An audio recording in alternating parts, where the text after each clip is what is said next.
Gerry Therrien, thank you for joining me. The first ever Overcoming Oligarchy podcast. Welcome, my friend. It's great to Thanks, have Sam. you. Glad to be here. Can Glad to you be the first.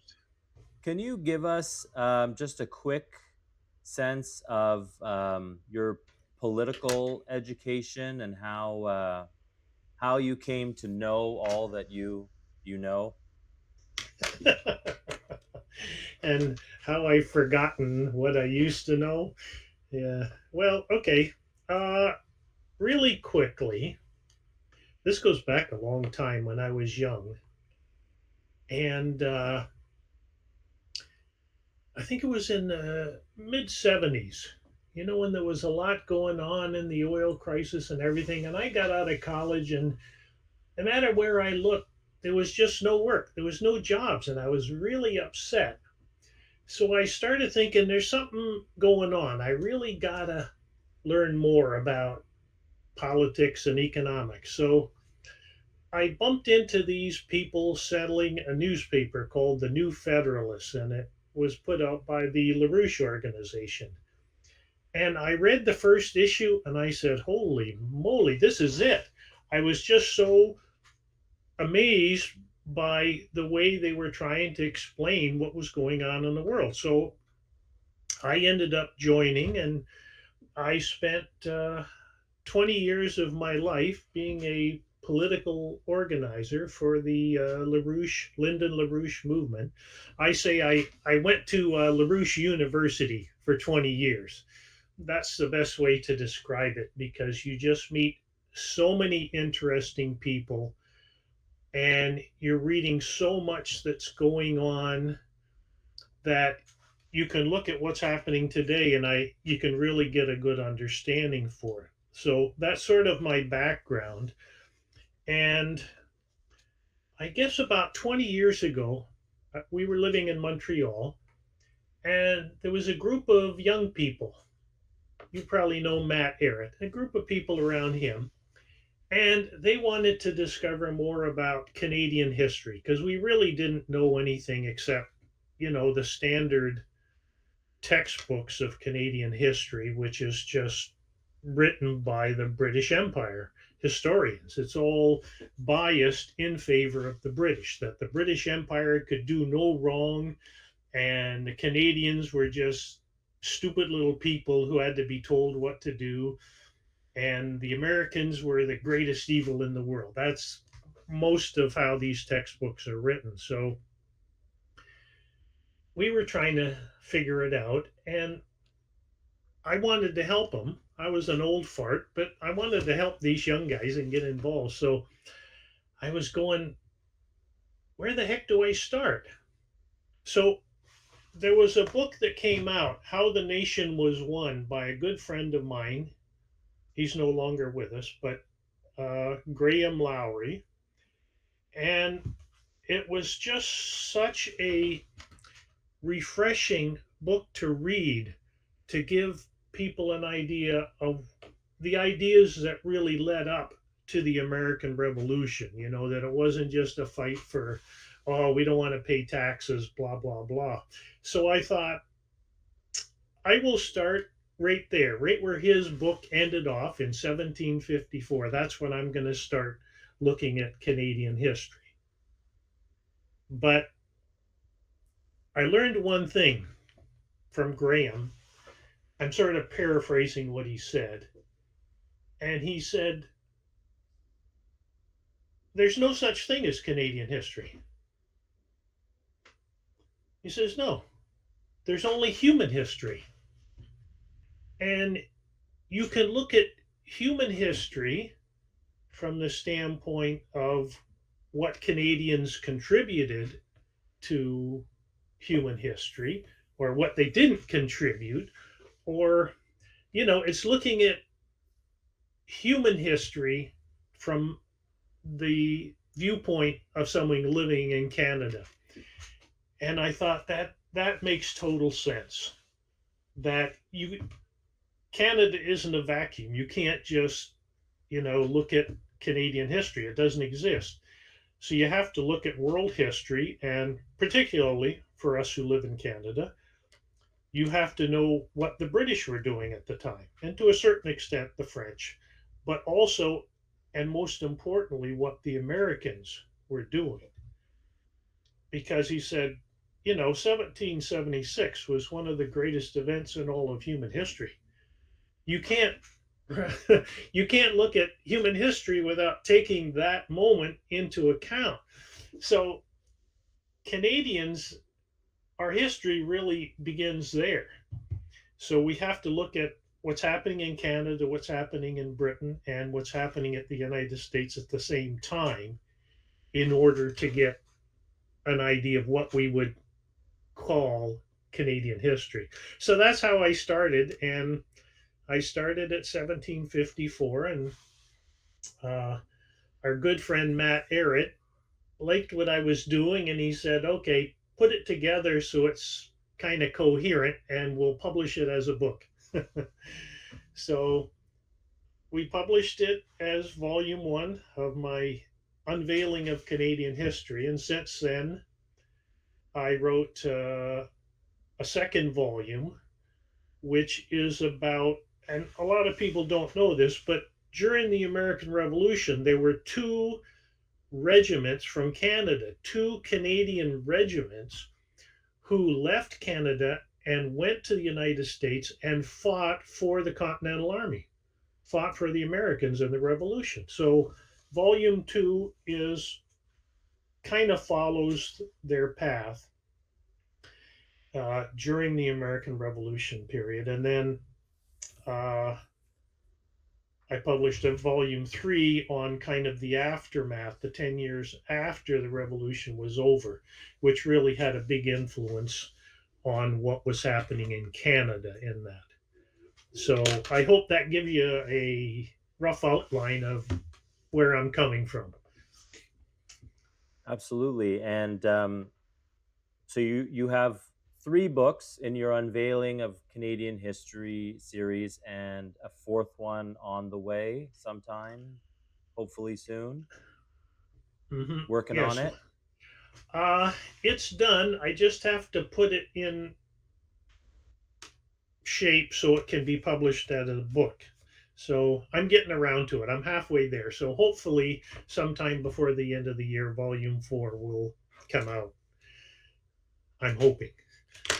And your volume two, the title is Quebec, Nova Scotia, and the Declaration of Independence, the War of Independence. Excuse me. Yes.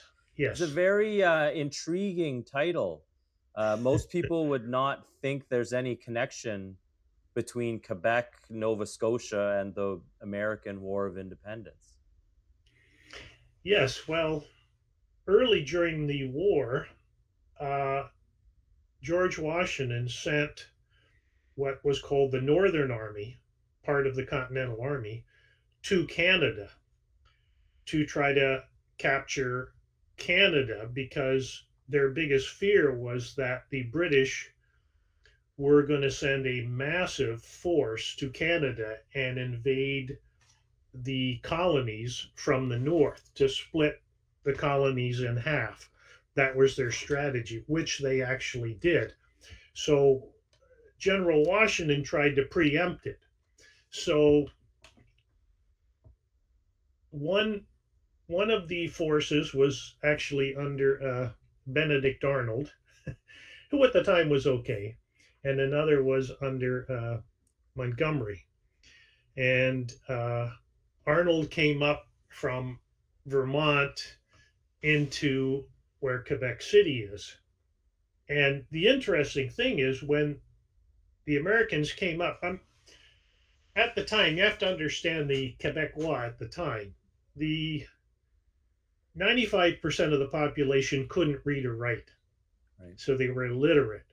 And in most of these small towns, the only person who could read and write were the village priest at the parish.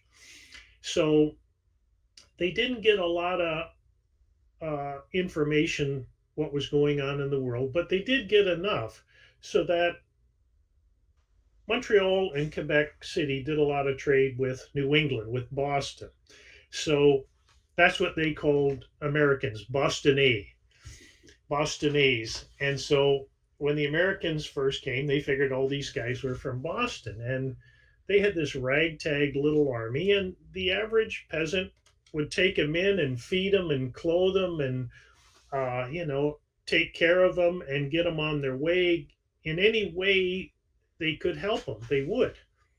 Now, at that time, they were living under a what's called a British military occupation, a dictatorship, which they hated so much that they would prefer to go back to French feudalism than live under the British.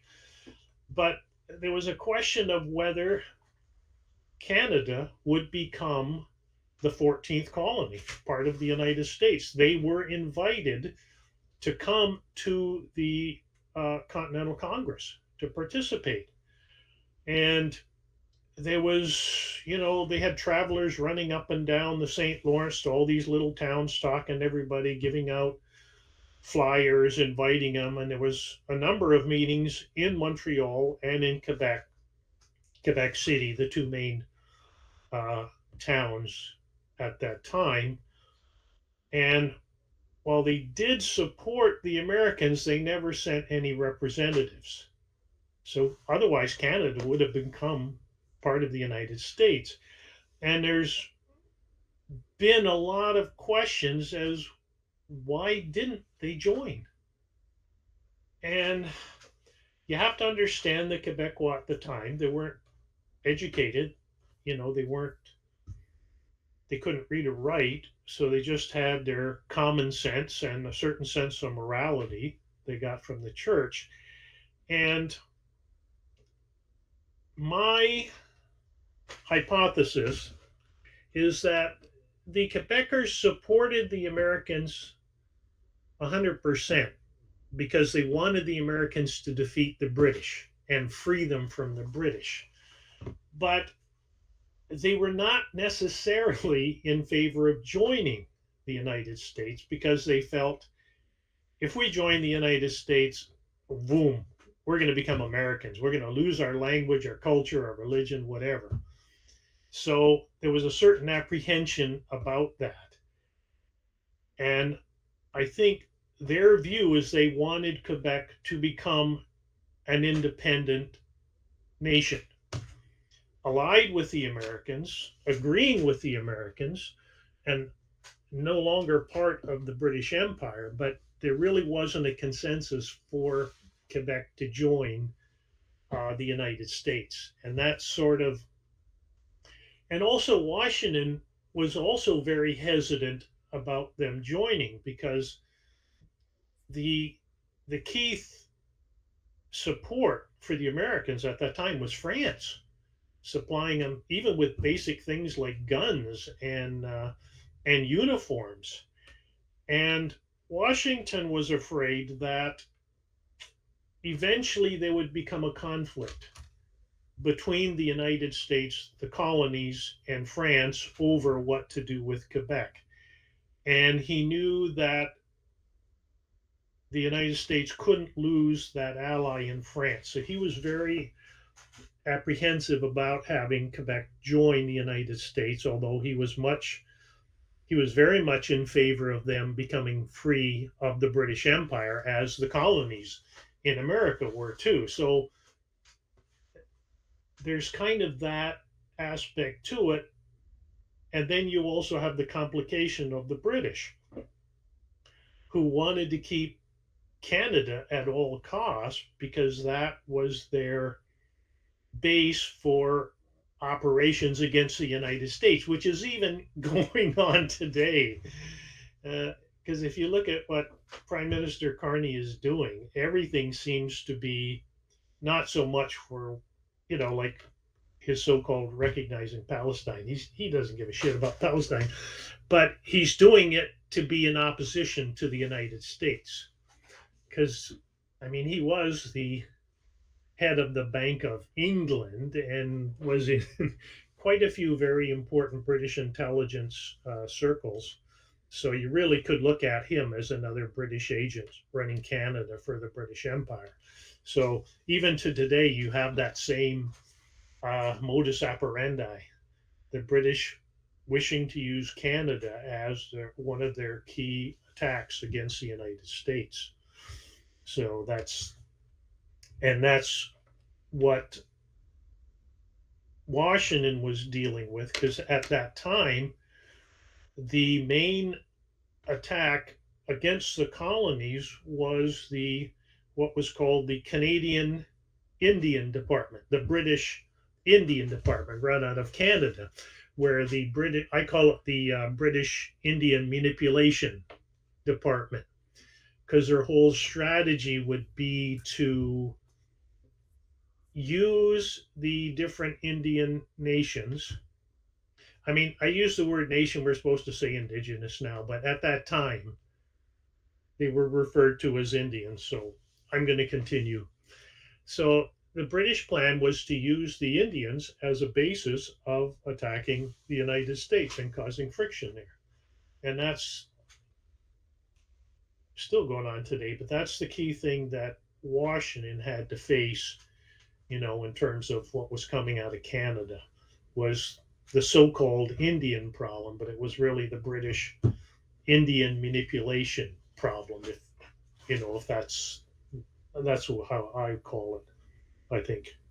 And can you speak at all to the role of the Catholic Church or the Jesuits? Well, I guess the Jesuits originally started the Indian manipulation game, um, because of their, using the Indians against the British who were in the the American colonies, and the Indian tribes that were allied with the British. And you get into a whole, it's really about the fur trade, because it destroyed the native culture. And I wrote a little bit about it in my book, but it's because prior to the Europeans coming to America, there wasn't a fur trade. The fur trade was started because some hoity-toity, wealthy people in Europe wanted clothes made out of furs, and it became a luxury item. And so they started convincing the natives that, oh yeah, we'll give you all this, trinkets and bells and fancy, colors, and you give us your furs. But what it did structurally to the native tribes and native nations was it busted up their leadership structure. Before that, you had the chief, the hereditary chief of each tribe, and you also had the sachem. We call him the medicine man, but it was more than that. It was more of continuing on their historical tradition, the stories they would pass on from generation to generation. It was their cultural heritage was resigned in that type of leadership. And when they brought in the fur trade, it changed that leadership, so that the the person the one who brought in the most furs to trade with the British or the French at their fur trading post and got the most money he could bring back to the tribe, he became more important. So you could have the craziest, wildest lunatic who would kill others to get their furs and what have you. He would rise in importance in the tribe, and it really disrupted it.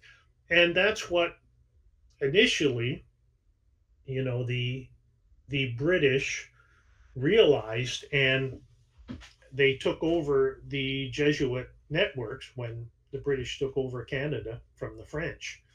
So they used the same method that the Jesuits had used for manipulating the Indians, but through the fur trade. It was so that you they would, if your tribe could get guns from the British, then you were massively superior to another tribe that was just relying on bow and arrows.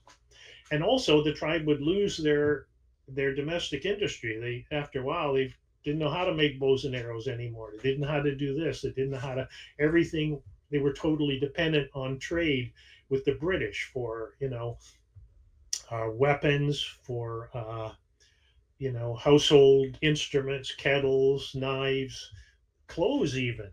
So they lost their ability to make their own clothes. So it was the fur trade was the worst thing that ever happened to them. It wasn't so much, Europeans coming over, colonization, but this fur trade was just devastating. And you would have tribes who would go and wipe out other tribes to get their hunting grounds because they had killed all the animals and theirs to get furs to trade with. And now they had to go farther and farther afield. And the Iroquois became one of the most notorious in that. Uh, as they took over larger and larger areas, killing off other tribes. They called it the Beaver Wars after the beaver pelts that they wanted for trading. Even the lingo, even today, instead of calling a dollar, we call it a buck, right? And that was the the currency for trading. You Everything the Indians wanted to trade was priced in the number of deer skins, the number of buck skins. So it was, oh, you want this? That's so many bucks. That so many bucks. And we still use that phrase because our economy is still dominated by the same kind of thinking of the British Empire. All we do is, you know, we mine, forestry, whatever. Everything is geared to exporting, right? We're still trading with the British fur trading posts. We don't make anything in Canada anymore. So just a Absolutely, side yeah. note, It's yeah, no, no, you're absolutely right. It's the largest undeveloped landmass in the world. It's what do they call it? Hewers of wood and drawers of water. And we exactly. we have you and I are both in the Toronto area, and this is really since 1995 in the second Quebec referendum, most of the industry in Canada has come down the 401 to this area, and there is some manufacturing here. Me being an electrical engineer, I am aware, but in general, we are like the Jeffersonian dream of um, just pure resource extraction to be sold back to the mother country. Yes. Except for a few key periods in our history. Right. Yeah, that's generally been it. And it's still going on today. You look at one of my big beefs is, we have a government who wants us all for this phony climate change to go electric. Yet we're incapable of building electric cars in our own country. I think the country of Mali in Africa builds their own electric car. Yet in Canada, we can't. And we have this insane ban on importing Chinese cars.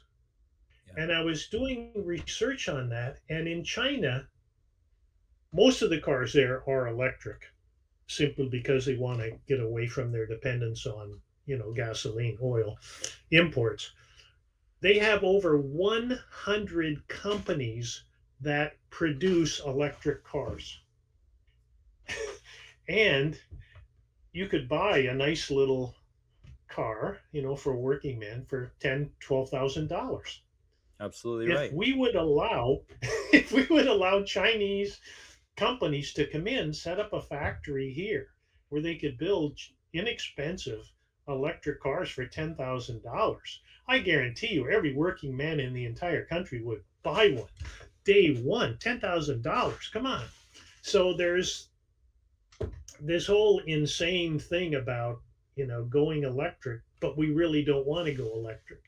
I think it's all for exporting batteries to the United States or what have you. There's nothing's designed for the domestic economy, but we're kind of getting off topic. I'm sorry, but getting back to Washington, that's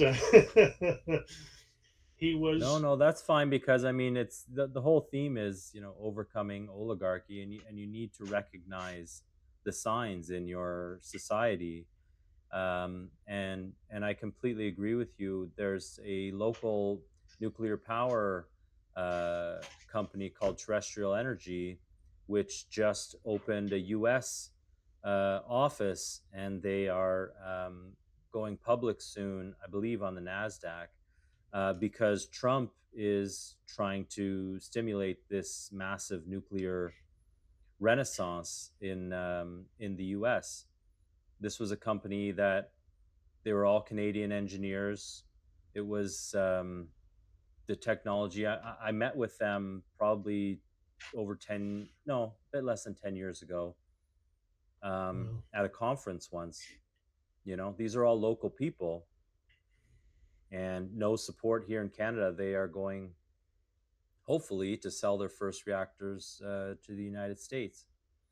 Um, Going back to the question, though, what is the connection to Nova Scotia?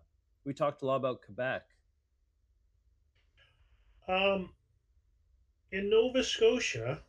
Well, when the British took over Nova Scotia, this was after I guess 1750. Um, the immigrants coming in were Americans from New England, from Maine. So the population in Nova Scotia at that time, half of it was French Canadians, Acadians, and the other half were American. So they were very much pro American at the time. You had at Halifax, you had, the British naval base. So around there, it was heavily British, anti American. But there was actually a uprising in Nova Scotia in 1776 against the British in favor of the Americans. The problem was that Washington couldn't afford to send any more troops up to Nova Scotia because at that time the British were they had moved to attack New York City as well as Boston, the major cities, and he just couldn't spare the manpower. Otherwise, Nova Scotia may have become part of the United States. But there was a rebellion, part of the American Revolution, in Nova Scotia at the time, mainly supported by people from Maine, although Maine didn't exist then. It was all part of Massachusetts. So Hmm. it was the Bostonnais, the New Englanders who fought against the British in Nova Scotia. And it's a very interesting story that's really never been told properly. The British wrote this book called Neutral Yankees in Nova Scotia, and that became the Bible for everyone. But it's not true. They were not neutral, they fought on the American side. They lost, but they did fight. And the French also supported them. Although the French were kind of hesitant because when the British first took over Nova Scotia, which also included New Brunswick, and it was heavily populated by French Canadians, there was a massive, I guess you'd say, well, they rounded up all of the Acadians and sent them down to Louisiana. So, and a lot of the Americans who ended up settling in Nova Scotia and New Brunswick were part of this British army that came and ethnically cleansed that area. So while the French Canadians were anti-British, they were a little hesitant about supporting the Americans because of what they had done with deporting all the Acadians down to Louisiana. So they generally favored the rebellion, the Nova Scotia Rebellion, but they were hesitant as to actually join the United States. Again, they wanted to remain part of Quebec, but that didn't happen. So But there really was a rebellion in Nova Scotia that no one talks about. They were not neutral. They were pro-American, just like the Quebecers, the Quebecois were pro-American. They weren't neutral. And this is the great myth that's taught in Canadian history that, oh, we were neutral during the war when we were not. We just lacked the education, we lacked the organizing ability, we had no industry. Everything was export oriented. So it was difficult to be independent. But that's it really gives you a sense of where Canada started. The real history of Canada is the American Revolution. And I tried to cover a lot of that in volume two. And also the way, I think you were talking about it earlier, the way George Washington, his policy towards the native, towards the Indians. Did you want to talk about that or? Yeah, absolutely. I mean, we were just talking about myths about American history, and there's a lot of maligning of George Washington's legacy nowadays. He was a slave owner. You and I both have a very different view of George Washington that's much more positive. And I will admit, a lot of what I know about George Washington comes from talking to you about him. Um, can you talk a little bit about why you see him so much more positively, and um, his hopes for American policy towards the Native Americans?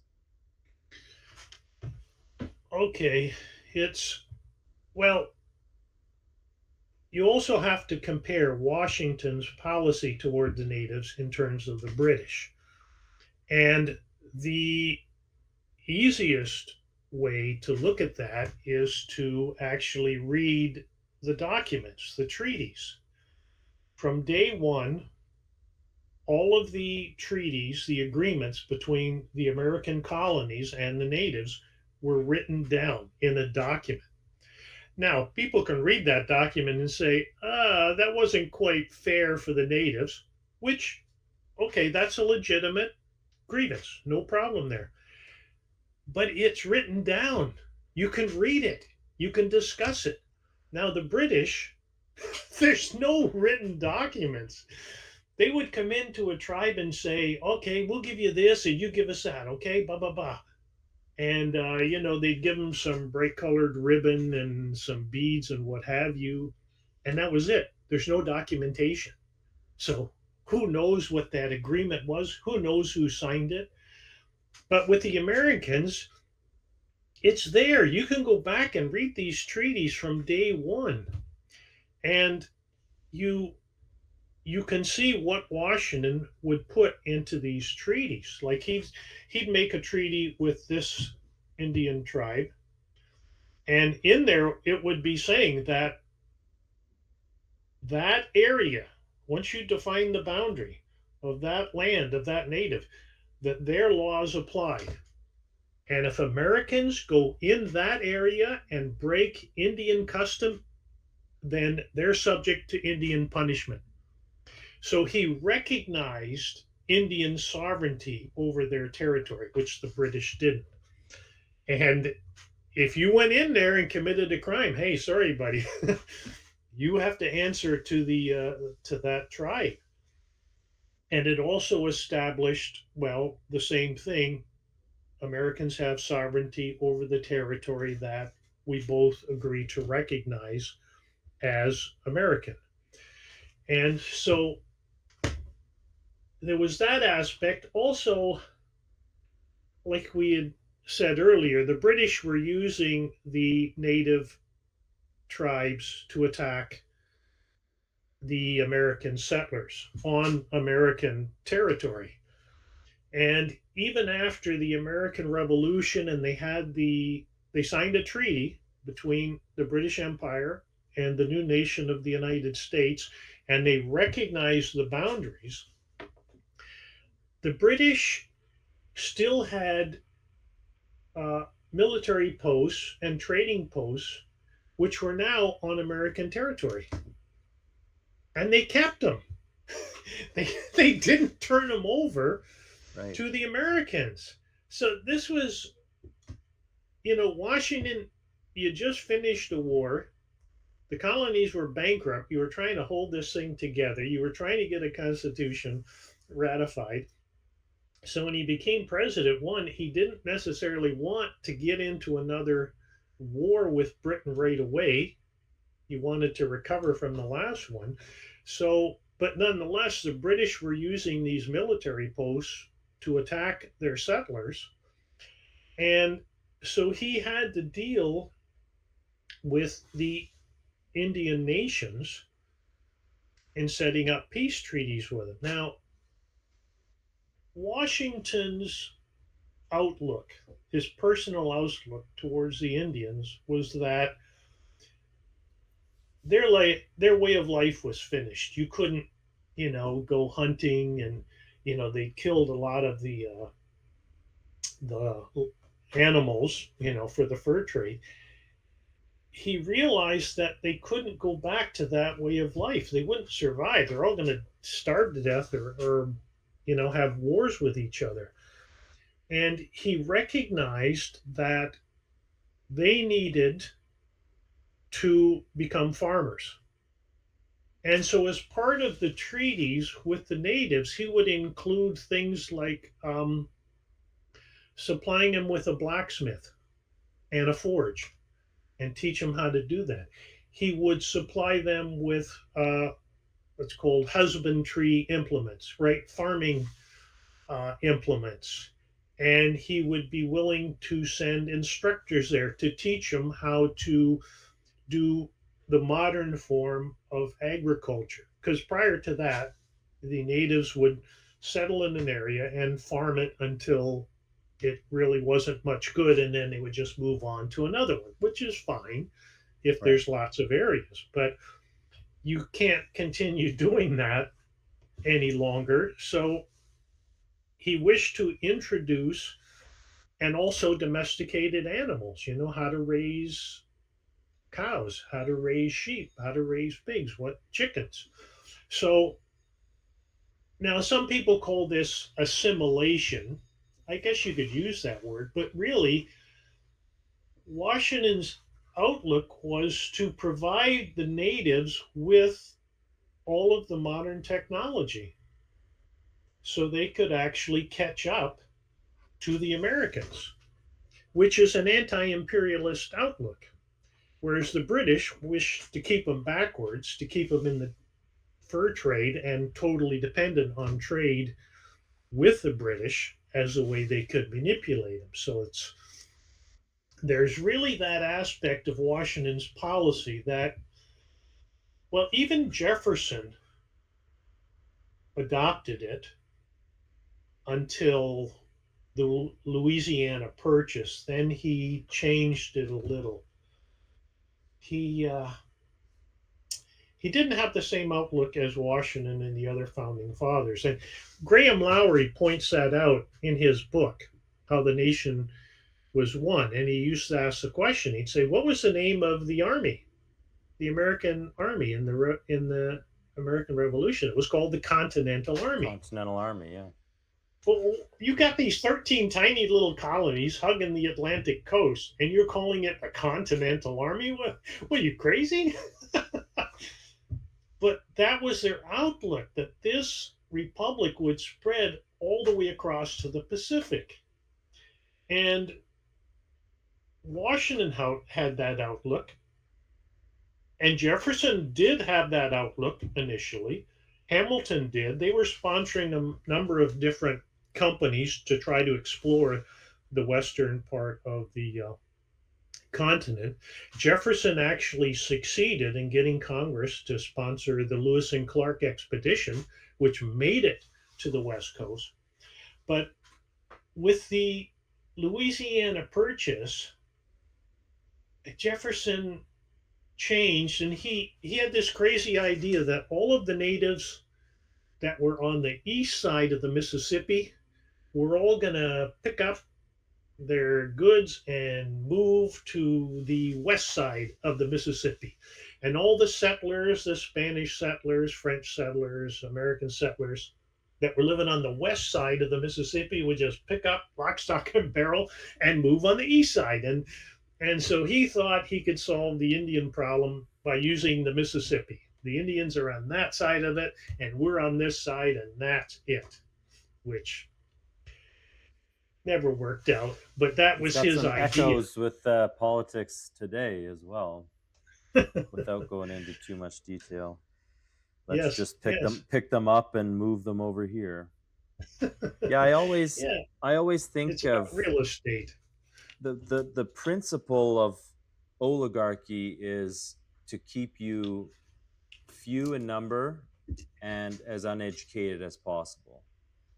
And so anti oligarchical forces in history can be spotted by looking for people that were looking to develop the entire nation, develop the populace's technological progress, and develop them intellectually as well. Um, so, what about what else about George Washington um, can you say to the modern um, political punditry today who simply sees him as a slaveholder on Mount Vernon? Mm.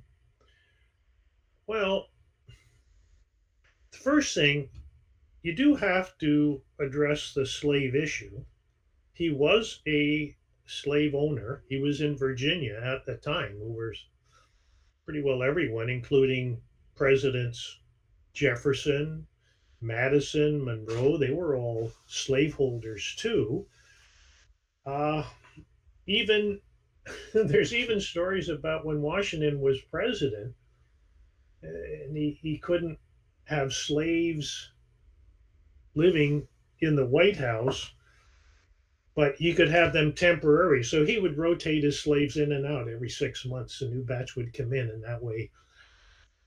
But the interesting thing about Washington, of all the almost all of the U.S. presidents who were slave owners, in his last will, he freed his slaves, That's right. and his wife honored that. And he wanted to free all of them, but by Virginia law, he couldn't. When he married his wife, she also had inherited some slaves from her father. And so, legally in Virginia, those slaves were hers. They were not George Washington's, they were Martha Washington's. So, on his Right. death, he was not allowed to, free her slaves, but he did free his. So, and, his, well, you could say Hamilton, he treated Alexander Hamilton really like an adopted son. They were that close. And Hamilton was, head of one of the anti slavery organizations in New York State. Benjamin Franklin also was. So they Hmm. did have an influence on Washington, and he freed his slaves when he died. Jefferson never did that. I have a funny thing in my book about Jefferson because there's a wonderful book written about slavery in Canada where you can almost, with the exact number of slaves. So at the time of the American Revolution, there was probably, well, Thomas Jefferson owned more slaves than all of the slaves in Quebec. So that gives you an Wow. idea. Yeah, I think he had 200, and there may have been 170 in Canada. And another side note that people don't talk about is that the majority of slavery in Canada was not African slaves, but were Indian slaves, native slaves. They were called Pawnee. As part of the fur trade, sometime these fur traders would trade goods for slaves, and they would bring them back from the West and they would sell them in the markets in Montreal and Three Rivers and Quebec City. So that the and even just the other day we had the orange shirt day, which they're focusing on this, and I think it's wrong to focusing on these residential schools. I mean, there was a book written about it that you know all of these so-called children buried. Well, it's potential. We don't know what's buried there. We've never dug anything up. It could be a rock, it could be a boulder, it could be a piece of wood, it could just be a deformation in the soil content. So to say you had all these children who were killed is wrong. A lot of them died from disease because they were living in such close quarters that when it came in, like tuberculosis, it would Hmm. kill a large number. So there's that aspect, but it also it changes our focus into attacking the residential schools when the real problem in Canada goes back to slavery, that the majority of slaves were natives. And even up until recently, when I was a kid, there was a real prejudice in thinking of native people because you associated this as they were former slaves and therefore they were below us and not equal to us. And And it's, was it primarily the British who took the natives as slaves? Was it the French? Was it both? well, there was no slavery in France. And then It was outlawed in New France.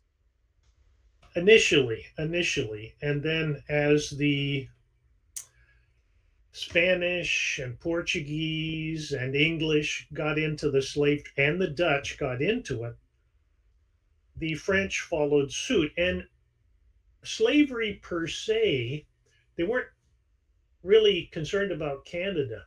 It was the in the Caribbean, the islands in the Caribbean, where they were growing, cotton and indigo and coffee and sugarcane, especially because people wanted sugar, a little spoon of sugar in your tea.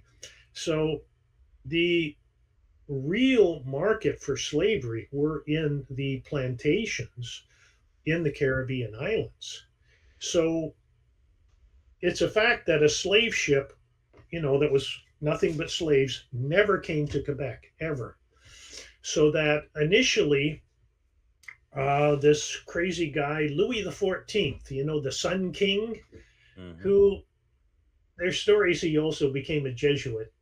So he was the one who legalized slavery in the French colonies, not so much in France, but it also applied to Quebec because it was a colony. But there wasn't really that many because there was no slave ship that ever came, and it was expensive. Your French farmer couldn't afford a slave. It was mostly your wealthy merchant class. And the way African slavery came into Canada was through the sugar trade. That people like, you've heard of McGill Hmm. University, who ran the sugar mills in Montreal. Well, they would go down, sail from Montreal, and they would go down to the Caribbean to the islands to buy sugarcane to bring back. And occasionally they would also buy slaves, African slaves, and bring them back to the markets in Quebec City and Montreal. And that's how African slavery came into Canada, into Quebec, was through the sugar trade. And because they were so expensive, they didn't really use the African slaves out in the fields farming. They were more like servants, you know, that the rich people had these African slaves who would function as servants in their household. So when people come over, you could impress them, right? See, I can afford a African slave to, you know, clean my house and serve my food and that. So there was that aspect to it until, of course, after the American Revolution, when the Tories were kicked out of the colonies and they came to Canada, well, they brought their slaves with them. So that's the chief source of slavery came from the Tories, from kicked out of the colonies. They were allowed to bring their slaves with them too. So, but yeah, there's really that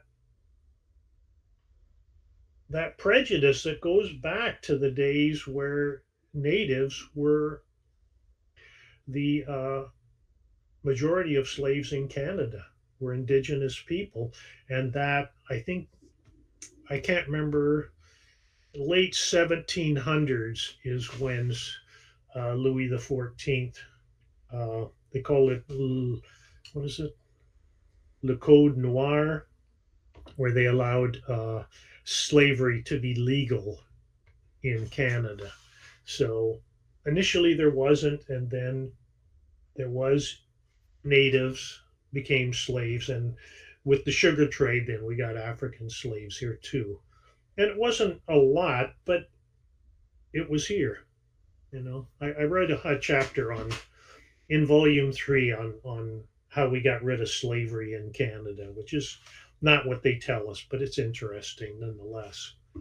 And we hear a lot that slavery, we have the British Empire to thank for the end of slavery. I have my own thoughts on that, but you want to say any comments about the idea that we can thank the British Empire for the end of slavery and that they abolished it Yeah, before the Americans? yeah. Well, there's a funny story about that. That the British Empire did not really end slavery. They bought the slaves. They became the biggest slaveholder in the world. So if you were in the colonies in the Caribbean, the British government purchased your slave, gave you good money for it. It wasn't cheap. And they allowed that slave to then become an indentured servant of yours for 5 to 7 years. So they they bought the slaves. They didn't end slavery, they bought them. So they still had a price. And in fact, there was a group of African British citizens who they took out this humongous loan to purchase all of these slaves and all the British colonies in the Caribbean. And they finally paid that loan off maybe 10 years ago. I think it was 2015 when they finally paid that thing off. It was huge. Took them So, that long. yeah. And also, at the time, slaves that were owned by the British East India Company were exempt from this. They remained slaves. So they still kept their slaves at their trading posts in India and South Africa. And but by that time, there were no more slaves in Canada. Uh, Most of the ones in Nova Scotia had left to gone to Sierra Leone, and the ones in Quebec, they didn't have any. They just kind of uh, there was no new slaves brought in, so eventually they all died off. So by the 1820s, there weren't any slaves left in Quebec. There were a few in Ontario, and there's a book written in The Last Pawnee, the last Indian slave in Canada. So there were one or two native slaves in Canada that were freed when the British, but their owner never got money for it. Only the slave owners in the Caribbeans got paid for their slaves. The one in Canada never got paid for it. So it's what was called gradual emancipation. That was like in Ontario, they say, "Oh, Governor Simcoe got rid of slavery in Ontario, blah, blah, blah, which he didn't. And the point I made in the book was that the very first elected legislature in Ontario, one of the first bills they passed was to ban the slave trade. So they banned any slaves coming into Ontario from the United States or from Britain, France, whatever. And that the people who were slaves, when their children reached 20 years of age, they could apply to become free. So it took a while for slavery to end in Ontario, but it was done because of the fact that we finally had an elected legislature. And that was the one of the first things they did. So, and that's even with, at that time, all of the Tories from the United States had come, and they call them United Empire Loyalists. They made up that name. But the Tories came, settled in Ontario, and brought their slaves with them. And in spite of the fact that the majority of these Tories owned slaves, they got this bill passed to, they call it gradually eliminate slavery. So that's how we got rid of slavery in Ontario. And Quebec, they never could get the law passed, but it just slowly, as they say, withered away. And I think 1820s was the last reported case of a slave in Quebec. So the British really didn't eliminate slavery in Canada. They eliminated slavery in the Caribbean islands. And this was after they had fought 5 years against Toussaint Louverture, who was trying to end slavery in Haiti. And the British fought against him because they thought this rebellion might spread to their other colonies in the Caribbean. So the British spent millions of So pounds. the British helped the French with that. Well, at a certain point, the French, well, the French, at the original start of the French Revolution, the National Assembly in France banned slavery. So at that point, they were free. So the slaves in Haiti were fighting the Spanish, who were trying to recolonize the French half of the island. And so General Toussaint was allied with the French because France was the only country on earth that had actually passed a law abolishing slavery. It was Napoleon Bonaparte who brought slavery back to the French plantation islands. So in between that period, when the French abolished slavery and the period when Napoleon brought it back, in that period in between, that's when the British fought the Haitians, General Toussaint, to try to stop his revolution there because they didn't want this slave rebellion to spread to Jamaica and the other British Isles. And the British spent an enormous amount of money. And finally, which is interesting, the United States under President John Adams supported Toussaint Louverture with the tiny little navy of the Americans who went down there to support him. And also, they allowed trade between the American colonies and Haiti, which allowed General Toussaint to financially carry on the revolution.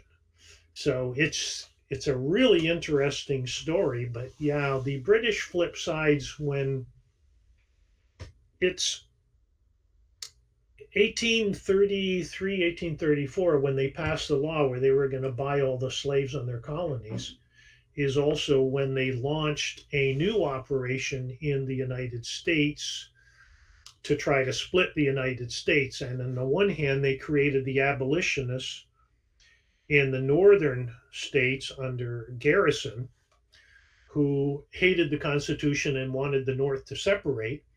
And at the same time, they had this thing called the Knights of the Golden Circle, where they were going to have the southern U.S. ally with the plantation islands and the Caribbeans for a slave empire in the South. So they hated the United States and they wanted the southern states to separate. So the British launched that operation in the 1830s, the same time they pass a law to buy the slaves. So it's not that they were really against slavery, it's that they wanted to use slavery as a means of splitting the United States.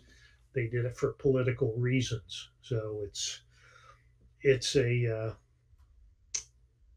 it's that's a whole other story, No, which the led Knights of the into the Golden Civil Circle War. is a fascinating story in and of itself. It's not that well known. It provided the Confederacy with tens of thousands of soldiers and politicians. It was kind of like a proto Confederacy. But even before that, in the Constitution itself, it lays out the 20-year timeline for the end of the slave trade before the Yes. British end the slave trade, and this puts enormous pressure on the British as well. And on top of that, we often hear that slavery ended in the United States in 1865, but Mhm. right after the revolution is won, the northern states, one by one, start abolishing slavery. Pennsylvania, Vermont, Massachusetts, they all start abolishing slavery way before the British. And this also puts a ton of um, pressure Mhm. on England. I think the only northern state was New York, which only did it in, I believe it was 1830 or somewhere around there, because New York I think had it a was ton. 1804. Yeah. Was New York that early? Oh, I thought it was much later than that. No, it was. But I'm going But to take they, a quick break, Sam, and you keep talking. yeah, I'll be sure, no right back. problem. They, well, the New York case was a bit special because a lot of the um, goods that went out from the New York harbor, which was such a large basis for um, New York's economy at the time, was the slave trade and slave made goods from the South. And so New York was kind of the last straggler in terms of abolishing slavery, but the rest of the northern states, I mean, their dates for abolishing slavery all start with a 17, 1780 this, 1790 this. So um, there's this idea that the British the British Empire is to thank for uh, ending slavery, and in fact, the true American tradition, at least in the North, and I would argue that the southern slaveholding states are not the true tradition. Those are actually a remnant of the British Empire.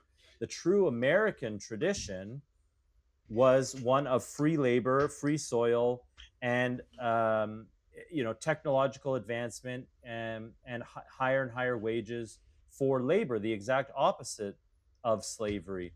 And that this actually, in turn, put a tremendous amount of pressure on the British, that it made the British look bad.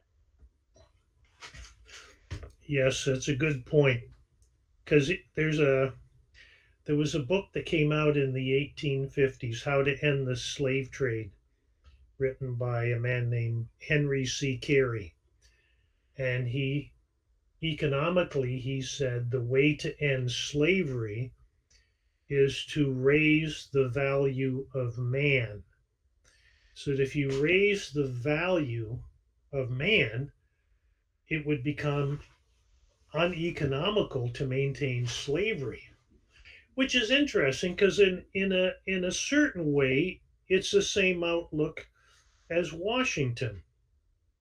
That by teaching the natives modern methods of agriculture, modern methods of raising animals, you were raising the value of man by sending instructors, you know, to educate the natives.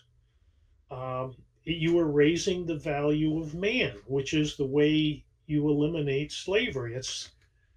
The greatest example ever is what China has done over the last period in raising 800 million people out of poverty.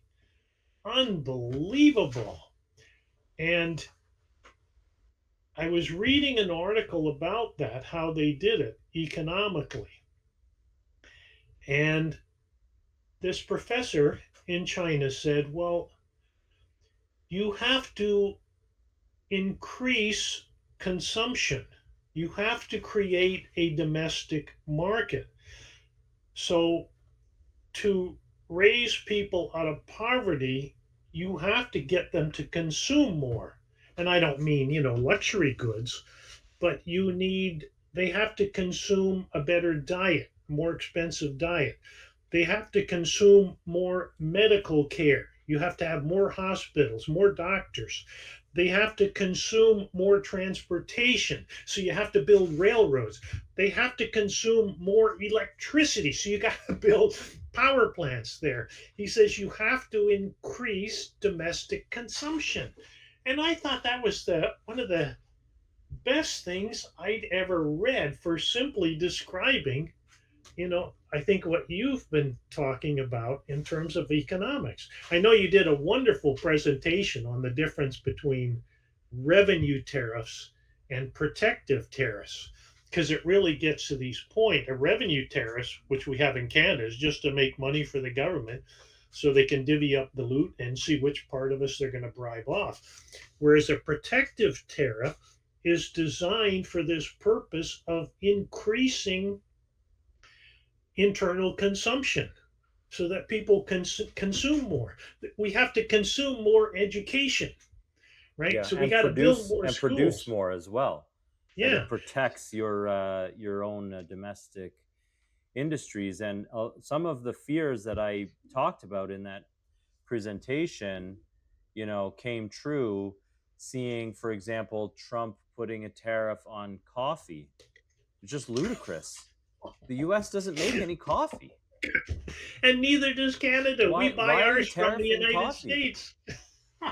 So yeah, that was a pure revenue tariff play there, and I mean, Trump talks a lot about McKinley. I don't think McKinley was looking down at that and smiling, but I do appreciate, regardless, the renormalization of tariffs.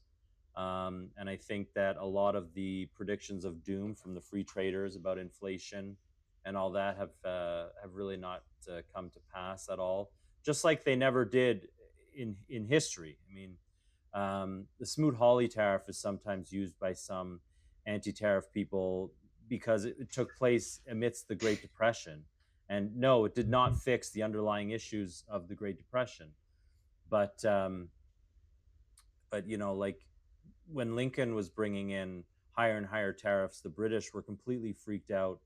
And I actually, wrote a paper on this years ago, looking at the British reaction to them, and then, a few years later, being forced to concede. Actually, our trade with America has gone up under these tariffs, and we're doing better now. And like none of the predictions ever come to pass. But what you said, um, first of all, about Henry C. Carey and being revelatory to read it. I mean, I think I was just reading Unity of Law last night Mhm. and was having the exact same feeling reading it. That um, you know, like wow, I can't believe that this. I mean, this could be coming from uh, from Matt's mouth or from Graham Lowry's mouth. It's coming from Henry C. Carey in 1873 or whenever it was. Um, and your point is a really important one. Um, and I think we can maybe end it here. I do hope that this becomes a recurring thing and we do this a lot more often.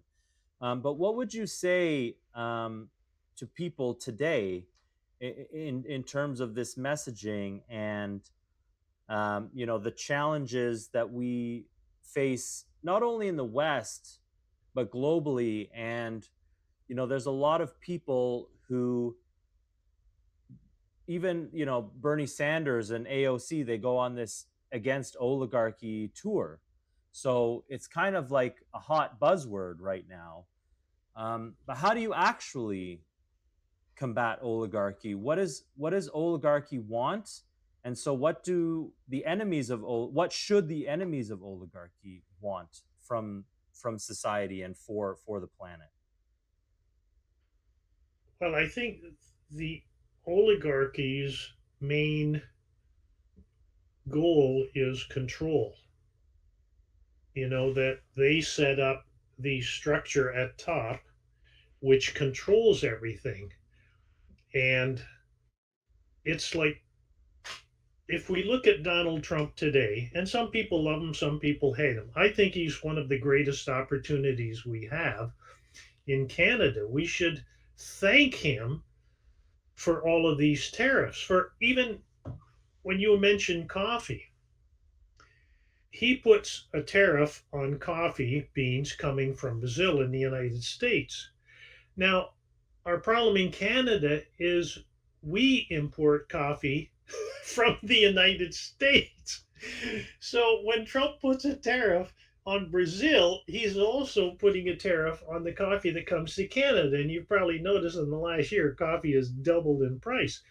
I But have noticed that. Yeah. yeah, and we're watering it down now. We're going to instant, but we should instead embrace Trump's tariff as a golden opportunity to build a coffee industry in Canada.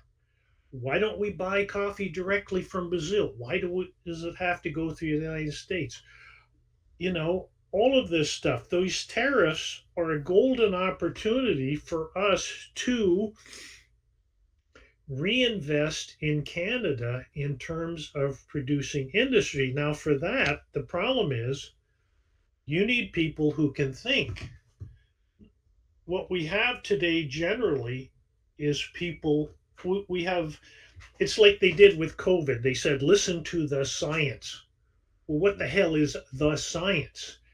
What they mean was listen to the consensus, that they control the consensus. Like, I remember one time someone told me once, he says, okay, say if there was a problem in the world and 99% of people believe we should do A, and one person believed we should do B.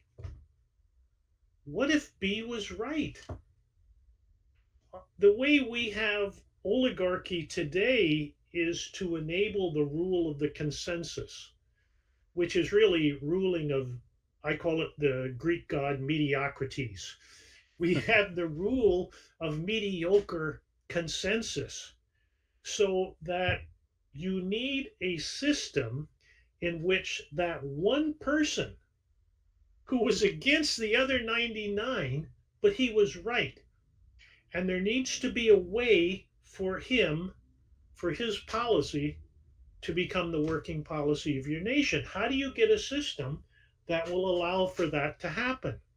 And that's how you defeat oligarchy. You just have to get more people who know how to think for themselves. There's, a famous book that Lyndon LaRouche wrote, In Defense of Common Sense. And I really like that because it's not just, this banal version we have of common sense, but actually being able to solve a problem without relying on consensus. And in China, the philosopher president of China, Xi Jinping, he calls it cultural confidence, that the individual citizen has to know enough of your past history and past culture to be able to be confident enough to make a decision on his own. And if you look at China, they are creating an entire generation of young people who have that confidence in both their own country. I mean, 9 out of 10, cranes in the world are in China. They're just nonstop building. But to grow up in that gives you such a sense of optimism, but you have to have your own internal sense of confidence. I mean, in our world, we're saying, oh no, you can't have that. But you need a certain self esteem, of love of yourself, not to get overdone, but you have to have a certain self esteem and esteem of others to have that confidence in your own mind. And at that point, there is nothing the oligarchy can do to stop that. It's like China's unstoppable at this point because they're going to have a generation of geniuses. And we're all going to forget about, we have here in Canada, we're worried, oh, French and English, and oh, we should just have one language instead of two. Forget it. We're going to need three. We're all going to need to learn Chinese in the future. And Yeah, as it's my contention that, and I think probably you believe the same, and I know I've talked to Matt Arrett um, about this, that China was never supposed to do this. In the late '90s, early 2000s, when I cut my teeth in my earliest political education in anti-globalization rallies against the free trade area of the Americas and NAFTA, and China was kind of like the West's great savior for globalization because all of the factories left America, Canada, and either went to Mexico or went to China. And China was just supposed to be this impoverished, low wage sweatshop for the world. And they were never supposed to take that money we were giving them and reinvest it in themselves. They weren't supposed to adopt, American system principles of state banking for infrastructure development, for agricultural development. Um, and so now, like you said, China is unstoppable, and these oligarchs are completely freaked out because China now is such a threat of a good example that, they build however many thousands of kilometers of high speed rail per year. It's only a matter of time before we in the West, who have been beaten down over the last 3 or 4 decades, into saying, no, you need to accept less, you need to accept degrowth, you need to accept, increasing austerity. It's like, well, why do we have to do that? China is, tearing it up right now. They're building and building and building. Their economy is not collapsing. And in fact, they're becoming the preferred trading partner and financier of the entire developing world of Africa and Asia and South America. I mean, really, it's increasingly Canada, the US, and the Western Europe alone, isolated. And it's Russia and China, and the BRICS nations, and the building up. The real story is the building up of Africa and South America, and how they have all left, the Western financial system of the IMF and the World Bank, and the truth is that dealing with China, they get treated much more fairly, and China actually comes in and builds infrastructure for them, infrastructure that Mhm. works, not like Confessions of an Economic Hitman, where they build you a dam that you don't actually Yes. need, and with a debt that you can never hope to pay off. So I think we could leave it there, and hopefully the next time that you come on, um, we could definitely pick up that theme, because it's one of my favorite topics to discuss right now. Actually, is the threat of a good example posed by China. Okay, that would be wonderful, Sam. I've really enjoyed being your first podcast guest, and yes, we should continue this. This is I had a lot of fun doing this, and I Me love too, talking Gerry. about China too. Same here, and I love talking about history, or what's going on in modern politics, and I certainly always enjoy talking to you. So can you just let everybody know where they can find you, where they can support you, and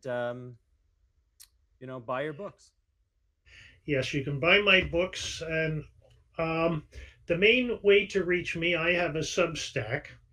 My good friend Cynthia Chung convinced me a couple years ago that I should start a Substack and just put out some of my writing. So it's called On the Trail of the Treasonous, and you can find that under my name on Substack. That's the best way to get a hold of me. You can support me there by subscribing to the Substack, but also uh, the best way is purchasing one of my books and helping to get the truth of what Canada really is and what it should be. You know, a country is defined not by the people in it, but by our mission. And that's going to be a subject of another talk. I can go into that with you. That sounds great. Okay. All right, Gerry, I really enjoyed it today. Thank you so much for your time, and we'll do this again soon. Okay. Thanks, Sam.